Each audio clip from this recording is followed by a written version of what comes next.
நாம இப்ப மதியம் முன்னாடி முதல் அமர்வுல பேசினதுல 1802 இருந்து நில நிர்வாக வரலாறு சொன்னேன். 1802க்கு முன்னாடி அவ்வளவு கிளாரிட்டியா தேவையில்ல, ஆனா எப்படி இருந்ததுன்னு நம்ம சொல்லணும். ஏன்னா அது ரொம்ப முக்கியம். 1802 இருந்து பின்னோக்கி 1500 அந்த 300 ஆண்டுகள் வச்சுக்கோங்களேன். அந்த 300 ஆண்டுகள் 1500கள்ல தான் பாத்தீங்கன்னா 1300 1000கள்ல இருந்து உங்களுக்கு 1200கள்ல இருந்து வட நாட்டுல இஸ்லாமியர்களுடைய படைய ஆதிக்கம் வந்துருச்சு. ஃபுல்லா அவங்க வடக்கு அங்க ஜெயிக்க ஆரம்பிச்சிட்டாங்க. அவங்க அப்படியே மத்திய இந்தியா விஜாப்பூர் சுல்தான் வரைக்கும் வந்துட்டாங்க. அதுக்கப்புறம் அவங்க தெற்கு நோக்கி வரணும். மாமன்னர் அக்பர் பாத்தீங்கன்னா 1500கள்ல பெரிய விஸ்தாரமான ஒரு பரப்பளவை அவரு தன்னுடைய நாடாக்கிக்கிட்டாரு. அவரு நில நிர்வாகத்தை முதல்ல கை வச்சு ஒரு ஆவணப்படுத்துறாரு. இன்னைக்கு இருக்கிற எல்லா நில நிர்வாகத்துக்கும் தாய் ஐனி அக்பர். ஐனி அக்பர் அந்த புத்தகத்துல தன்னுடைய நாட்டில் எப்படி நிலவரி விதிக்கப்படுகிறது, அவங்க எப்படி நிலத்தை பிரிச்சாங்கன்னா, அவன் ஒரு 60 அடி கயிறே 60 அடி ரெண்டுலாம் அதை வச்சு அளந்து நிலங்களாக பிரிச்சாங்க. அதெல்லாம் பிகா அப்படின்னு வடநாட்டு பகுதிகளில் இன்னைக்கு நம்ம அளவுகள் சொல்லும் போது சொல்லுவோம்.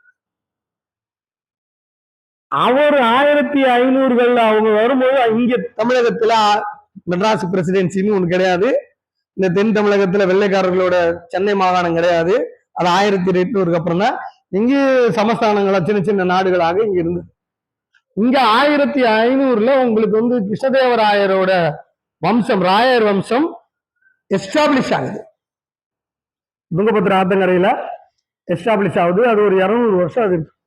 அந்த 1500ல இருந்து 200 ஆண்டுகள் அது இருக்கு. அவர்கள் தென் தமிழகம் கன்னியாகுமரி கேரளா வரைக்கும் அவர்கள் 1500கள்ல டேக் ஆஃப் ஆறாங்க. 1500ல அங்கு அக்பர் டேக் ஆஃப் ஆறாரு. 1500 அக்பர் அப்பா தானே. 1500 அக்பரோட பீரியடு. அக்பர் பீரியட்ல நில நிர்வாகம் எஸ்டாப்ளிஷ் ஆகுது.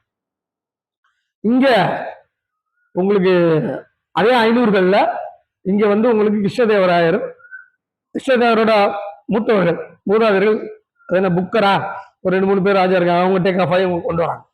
ஆக இவர்களுடைய நில நிர்வாக முறை என்பது வேறு, அக்பருடைய நில நிர்வாக முறை என்பது வேறு. இவர்கள் பாளையங்களாக பிரித்தார்கள்.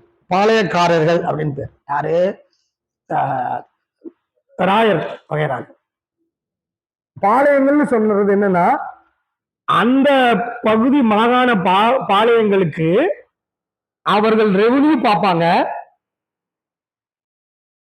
ஆர்மி அவங்க பார்ப்பாங்க, ஜுடிஷியல் அவங்க பார்ப்பாங்க. நான் மத்தியானம் காலையில அமர்வு ஜமீன் சொன்னேன், அவங்க ரெவன்யூ மட்டும்தான் பார்ப்பாங்க. புரிந்து கொள்வீங்கன்னு நினைக்கிறேன் அந்த வார்த்தைக்கு. பாளையக்காரர்களுக்கும் ஜமீனுக்கு என்ன வித்தியாசம் அப்படின்னா, ஆனா பாளையக்காரர்கள் இப்ப பேச்சு வழக்கில் ஜமீன் சொல்றாங்க, ஆனா எல்லாத்துக்கும் வித்தியாசம் இருக்கு. பாளையக்காரர்கள் பாலிகார் அப்படின்னு ஆங்கிலத்துல சொல்றதுல அவர்கள் 3ஐயும் பார்ப்பார்கள். ஆர்மி பார்ப்பாங்க, ரெவன்யூ பார்ப்பாங்க, ஜுடிஷியல் பார்ப்பாங்க.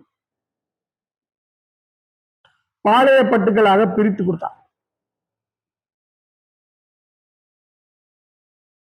உங்களுக்கு அங்க எப்படி வரும்னா, அவங்க பாத்தீங்கன்னா சௌபா என்று அவர்கள் பிரித்தார்கள். சௌபானா ஒரு மாநிலம், ஒரு ஸ்டேட். ஒரு சௌபாவுக்கு ஒரு இன்சார்ஜுக்கு பேரு நவாப். ஒரு இன்சார்ஜுக்கு பேரு நவாப். இப்ப நாம ஒரு தாலுகான்றது வட்டம்னு நம்ம சொல்றோம் இல்லையா? தாலுகாவே இப்ப நம்ம ஒரு வட்டம்ன்றோம். அன்னைக்கு தாலுகான்ற வார்த்தை மாவட்டம் என்று பொருள் கொடுக்கும். நல்லா புரிஞ்சுக்கோங்க. நான் சொன்னேன் இல்லையா, குழுவு குறி கடலை போடுறான் அப்படின்ட்டு. இன்னைக்கு நீதிமன்றத்தில் இருக்கிறவங்க புரியும். தாலுக்கு லெவல்ல ஒரு கோர்ட் இருக்கும் இன்னைக்கும். ஆனா அதுக்கு பேரு டிஸ்ட்ரிக்ட் முனிசிபல் கோர்ட்னு பேரு. புரிந்து கொள்கிறீர்களா வழக்கறிஞர்கள்? தாலுகா வட்ட அளவில் ஒரு கோர்ட் இருக்கும். அந்த கோர்ட்டுக்கு பேர் என்னன்னா டிஸ்ட்ரிக்ட் முனிசிப் கோர்ட்னு இருக்கும். ரைட்டுங்களா?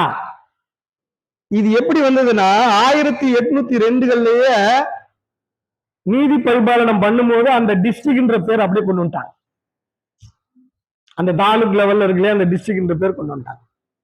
அப்ப அவர்கள் என்ன எப்படி பிரிச்சாங்கன்னா, சர்க்கார்னு பிரிக்கிறது வந்து இப்ப நம்ம அரசுன்னு பொதுவா சொல்றோம். சர்க்கார்ன்றது அவங்களுக்கு வட்ட அளவுல, தாலுக்குன்றது மாவட்ட அளவுல. ரைட்டுங்களா? ஃபீர்கா ஒரு 3-4 கிராமங்களோட தொகுப்பு. அதுக்கப்புறம் வந்து கஸ்பா, அதுக்கப்புறம் மஜரா. நான் சொன்ன இந்த வார்த்தை எல்லாமே இஸ்லாமிய, அதாவது பார்சி அரபு வார்த்தைகள். இந்த சொன்னது அவர்கள் இப்படி பிரித்திருந்தார்கள். அக்பர் வந்துதான் என்ன பண்றாருன்னா, அக்பருக்கு முன்னாடி ராஜபுத்திரர்கள் இந்து தேசத்து அரசர்கள் எல்லாம் இருந்தாங்க. அவங்க எல்லாருமே கிருஷ்ணதேவராயர் போல ஒரு இன்சார்ஜ் கிட்ட 3 கொடுப்பாங்க. ஆர்மி, ஜுடிஷியல் எல்லாத்தையும் கொடுப்பாங்க. இவர் அதனை கொடுக்க விரும்பவில்லை. அவர் என்ன செஞ்சிட்டாருன்னா, ஆர்மியை ஜாகீர் என்றும் ரெவென்யூவை அமீர் என்றும் பிரித்து விட்டார். ஆர்மியை ஜாகீர் என்றும் ரெவென்யூவை அமீர் என்றும் பிரித்து விட்டார்.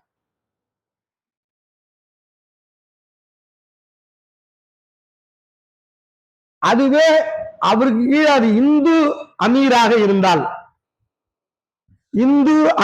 இருந்தால் அவங்களை சௌத்ரி என்று அடையாளப்படுத்தி விட்டார். அவளை சௌத்ரி என்று அடையாளப்படுத்தி விட்டார். அன்னைக்கு ஒரு சௌபாவுக்கு ஒரு நவாப் இன்சார்ஜ், அவருக்கு கீழே நிறைய அமீர், சௌத்ரி இருப்பாங்க. ஒரு சௌபான்றது ஒரு பெரிய ஸ்டேட், அவருக்கு கீழே அமீர்களா இருப்பாங்க. தன்னுடைய வரி பணத்தை கீழே இருந்து வசூல் பண்ணிட்டு போறாங்கல்ல, கீழே எப்பவுமே கிராமத்துல கர்ணம் அன்னைக்கும் இருக்காங்க, வில்லேஜ் லெவல்ல கர்ணம்னு இருக்காங்க. அதற்கு மேல தேஷ்முக், தேஷ்பாண்டே அப்படின்னு ரெவென்யூ ஆபீசர் இருந்தாங்க. அவங்கெல்லாம் அதை வசூல் பண்ணி எடுத்துக்கிட்டு போய் கனகோ, CANAGO, கனகோ அப்படின்னு ஒரு பெரிய ஆடிட்டர் ஜெனரல்கிட்ட கொடுப்பாங்க. அவர் நவாப் கிட்ட ஒப்படைப்பார், நவாப் அரசர்கிட்ட ஒப்படைப்பார். தேஷ்முக், தேஷ்பாண்டேன்னு பேரு. தேஷ்முக் என்பவர், தேஷ்பாண்டே என்பவர் ரெவென்யூ ஆபீசர்ஸ், ஒரு டிஸ்ட்ரிக்ட் லெவல் ரெவென்யூ ஆபீசர்ஸ். அவங்க கலெக்ட் பண்ணி, கர்ணம் கலெக்ட் பண்ணி அவங்க கையில கொடுத்து, அவங்க அதுக்கப்புறம் வந்து கனகோ, CANAGO, கனகோ அப்படின்னு ஒரு பெரிய அதிகாரிக்கு ஒப்படைப்பாங்க. கனகோ நவாப் கிட்ட ஒப்படைப்பாங்க, நவாப் வந்து அரசர்கிட்ட, பேரரசர்கிட்ட ஒப்படைப்பாங்க. அப்போ அக்பர் அவர் என்ன சொல்றாருன்னா, எனக்கு வந்து ஒரு கிராமத்திற்கு 400 பக்கோடா அளவிலே தங்க நாணயம் வர வேண்டும். பக்கோடா சின்னம், பக்கோடா என்பது ஒரு கோயில் கோபுரம், ரைட்டுங்களா?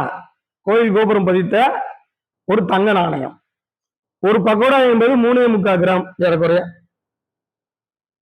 400 பக்கோடானா நீங்க பாத்துக்க, ஒரு வில்லேஜ்ல இருந்து ராஜாவுக்கு வந்து சேர வேண்டியது,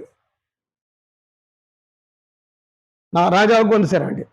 அப்ப ராஜா என்ன ஒரு ஒரே வேலை தாங்க ராஜாவுக்கு, எப்படி கிராமங்களை அதிகப்படுத்துவது, எப்படி கிராமங்களை அதிகப்படுத்துவது, விளைச்சலை அதிகப்படுத்துவது, ரைட்டுங்களா? இப்ப ஏற்கனவே அவருக்கு வந்து சீட் ஆகும்போது ஏற்கனவே ராஜபுத்திர அரசர்கள், மராட்டியர்கள் எல்லாரும் இருந்தாங்க. அவங்களுக்கு எல்லாம் சௌபா கொடுத்துருவாரு, அவங்களுக்கு எல்லாம் தேஷ்முக் பெரிய பெரிய பொறுப்பு கொடுத்துருவாரு. கட்டுப்பட்டு இருந்தவங்களுக்கு ஒரு பகுதியை கொடுத்து இருக்க சொல்லுவாரு. அப்படி இருந்தும் விளையாத பகுதிகள் நிறைய இருக்குது. அப்படி இருந்தும் விளையாத பகுதிகள் நிறைய, காடு மலையெல்லாம் இருக்கு. அதெல்லாம் கிராமமாக்குனா என்ன? அப்பதான் என்ன பண்றாருன்னா, ஒருத்தர் கூப்பிடுறாரு. யாரை கூப்பிடுறாருன்னா, நீ ரொம்ப காலம் இங்க இருக்க, நீ படையில இருந்த, நீ அந்த பகுதியை ஜாகிரா வச்சுக்கோ. நீ ஜாகிரா வச்சுக்கிட்டு அங்க ஒரு செட்டில்மெண்ட்டை உருவாக்கு. அங்க ஒரு செட்டில்மெண்ட்டை உருவாக்கு. அங்கு ஒரு விளைச்சல் எஸ்டேட்டை உருவாக்கு, எனக்கு இவ்வளவு வரி கொடு, நீ வச்சுக்கோ அப்படின்னு. ஜாகீர்னா நிறைய ஜாகீர் அப்சல்யூட்டாவும் ஃப்ரீ இருக்கு, முக்கவாசி வச்சுக்கிட்டு கால்வாசி கொடுக்கறது இருக்கு, ஆஃப் இருக்கு. அதுக்கெல்லாம் பேர் வச்சிருக்காங்க, பில்லுமுக்கு இனாம், பில்லுமுக்கு இனாமு, அது முழுமா இனாமு, சர்வ மானியம். அதுக்கு பிறகு சர்வ மானியம் என்னது, ஃபுல்லா இனாமு அப்படின்ட்டு அது அது கேட்டகரி வச்சிருக்காங்க. இது போல விளையாத பகுதிகள் எல்லாம்